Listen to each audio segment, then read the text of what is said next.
You've tuned in to the Top 10 Gardener with garden expert Ken Lain. Join him daily as he answers timely garden questions that are sure to make a difference in your gardens. Now, welcome your host, Ken Lain. And back in the studio is Lisa Waters Lane. She comes each week and just shares her garden tips, tricks, and insider hacks that just make gardening better. Welcome, Lisa. Thank you. So what you got for us this week? So we've got more trucks coming in, more new stuff arriving, and the more we move into spring, the more exciting it gets because more stuff shows up. It's like Christmas for gardeners. Yeah. Only it's spring for gardeners. Right. So we've gotten a lot of our forsythia and lilacs in, which are great early spring bloomers.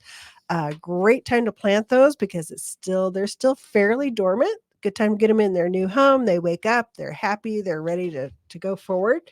So I definitely would encourage people who've been thinking about putting those guys in, come check us out because we have a really nice variety of lilacs and forsythia. Yeah, so we have the best selection, really, probably in the state, as far as because you're basically a lilac nut.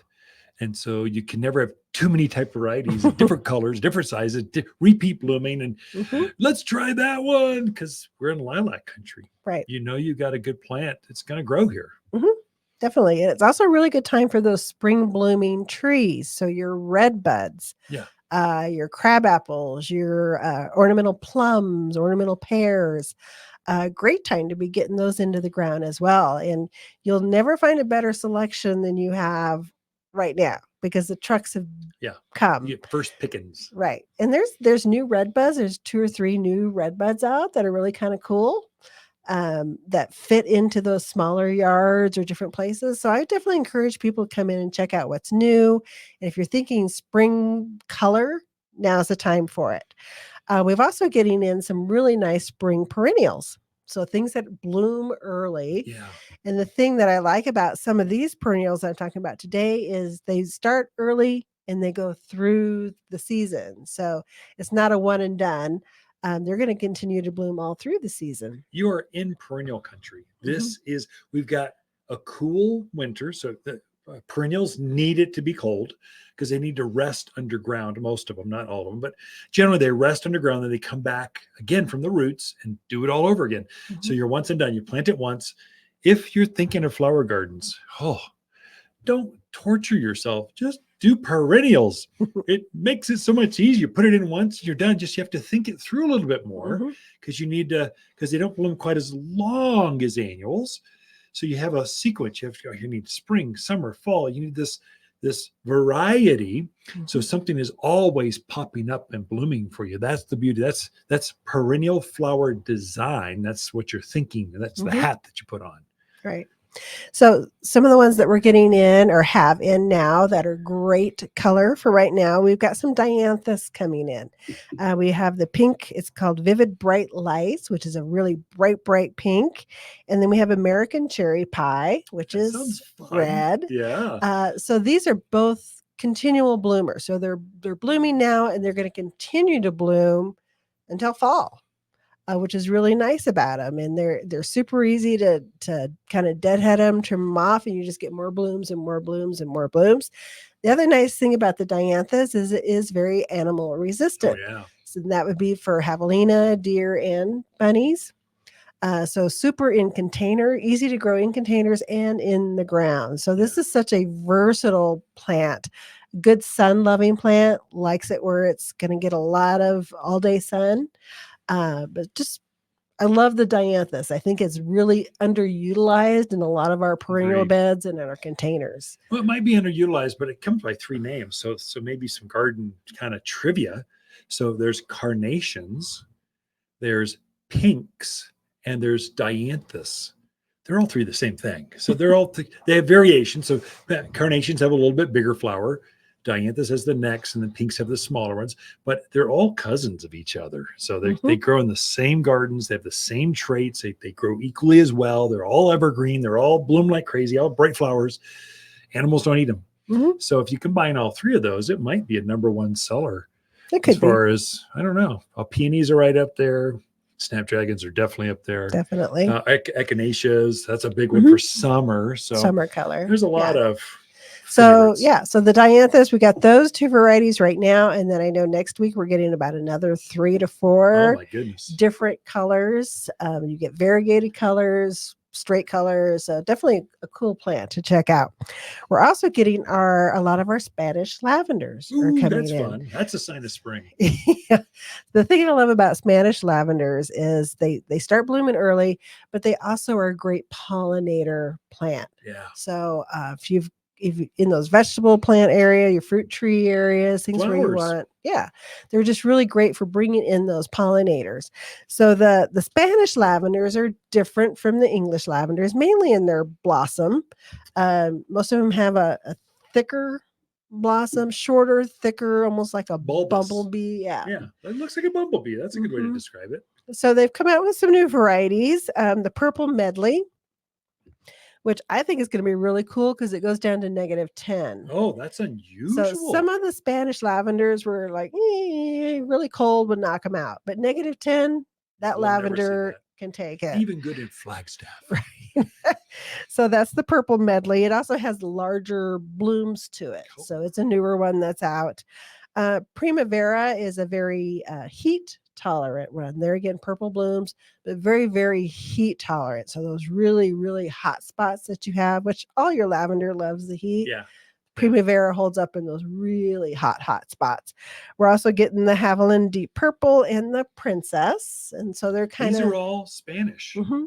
I had no idea. They've Huh. come out with a lot of new And those are all Spanish brands. There's a lavender. couple of them I've never heard of. So I want to go Mhm. check those out. That's fun. So lavenders on the whole, great for those really dry spots, Yeah. those sunny spots, and they're very animal resistant. Yeah. So if you get a lot of animal traffic going back and forth around there, they're excellent to put into those locations. I think the easiest way to kill a lavender is probably overwater Yeah, it. no doubt. If you're doing it in containers, especially the Spanish lavender seems to hold up really Yeah. well in containers. You're just putting it in a really well drained soil and it'll be fine. Yeah. So definitely ones to try. We're also getting the Goodwin Creek, which is the old time English lavender. That one has the long, thinner spike to it. But all of them have that wonderful smell, that aroma that comes not just from the blooms, but also it's in the leaves. Yeah. So, I love having a pot kind of where I'm out sitting because you can just kind of rub it and that fragrance just comes out. Yeah. It's supposed to be very relaxing. I think of English lavender as like butterfly. The flowers are taller Mhm. on longer stems and they kind of float more in the Yeah. wind. They look like butterflies. Mhm. And then Spanish looks like a bumblebee. It's shorter, stockier. From going, how is that even possible? How does that thing fly? It's so beautiful. So Yeah. they have the same similar color flowers, Mhm. but there's different colors too. Right. Different variations. We're also getting some salvia in. So we're getting the salvia nervosa called dark matter. So it's another super animal resistant plant, great pollinator plant. And they're again kind of blooms throughout the season. It's going to bloom, you're going to deadhead, it's going to continue to bloom again. Tough as nails. Oh, yeah. Loves the heat. Put it where it's hot. Animal resistant. It has a really dark purple to it. So it really shows up. Kind of the foliage is kind of a grayish green, and then that dark purple flower. So it It's almost stands like a out really black. nice. It's super deep purple. Then lavender is more like a violet. It's a lighter, not blue, but it's light, dark. It's a violet. Different color. Yeah. I'm such a man. Such a man. God only gave me 7 crayons. I can't describe all the colors. Right. But it's a good one to check out if you have a really tough spot that you've been trying to fill. We're also getting some Salvia gregii, the ignition purple. Yeah, it's pretty. So that's another really it's our first group of salvia to come in for the Salvia gregii. Purple's just really popular. It is very, very pretty, but we'll get other colors through the season as well. And then one more I want to mention. It blooms, but it's not a true bloom. But it's the rainbow ascot euphorbia. Yeah. So that's another great plant. Takes the heat, animal resistant. It has a real pretty. They call it a bract. The flower is actually a bract, kind of like a poinsettia. Like a poinsettia, Yeah. So exactly. it's a light chartreuse green. Very attractive. Well, Lisa, that is super. I love euphorbias, all of them, whether it's gopher plant or rainbow ascot. Good plants for here. Lisa Waters Lane in with her perennial picks of the week that can be planted right now here at Waters Garden Center. Be right back with more after this. Something very special happens next weekend. This is March 15, 16, 17. For 62 years, we've celebrated the start of the spring season here at Waters Garden Center. And the way we do that is we've got special classes, giveaways, raffles. Mainly, we bring in the growers that are developing these new plants here at Waters Garden Center. They feature them. So I bring them in, make them famous. They make sure they bring some of their latest, greatest, like this batch isn't supposed to be released until next year, the end of this year. They bring them with, they show them off. And so I get the experts coming to Waters Garden. And they're going to teach the class on Saturday at 9:30. I'm just going to line them up and say, hey, Chris, how did you actually develop this new desert willow? How'd you come up with that? And so he's a great storyteller. He'll share how his family has created. He's one of the foremost gardeners. He probably has more patents under his family's name than we have socks in the drawer. It's amazing what kind of new plants are coming up with. So they're hanging out here. They'll show off the plants. Friday at 3:00. That's this coming Friday, the 15th. It's plant happy hour. I'm going to present what I see as the new plants. The growers will do it on Saturday. I'll kind of show off. It's much more casual. Friday at 3, and it's just an opportunity to see the latest, greatest things. We are filling the garden center up right now with the plants, getting ready for spring 2024.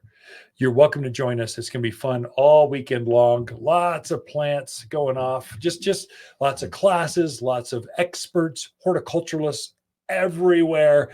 Lisa and I will just camp out on Sunday, just answering questions underneath the front greenhouse. So you get the foremost horticulturalists here in the county, probably one in the state, right here all Sunday. So Friday, Saturday, Sunday, March 15, 16, 17, 62nd Spring Open House here at Waters Garden Center, Prescott, Arizona. You're listening to garden expert Ken Lain, owner of Waters Garden Center in Prescott. Look for more tips, tricks, and garden shortcuts through Ken's website. Additional shows of this podcast, read his weekly garden column, or follow him on Facebook, Instagram at watersgardencenter.com. That's Waters with 2 T's, gardencenter.com.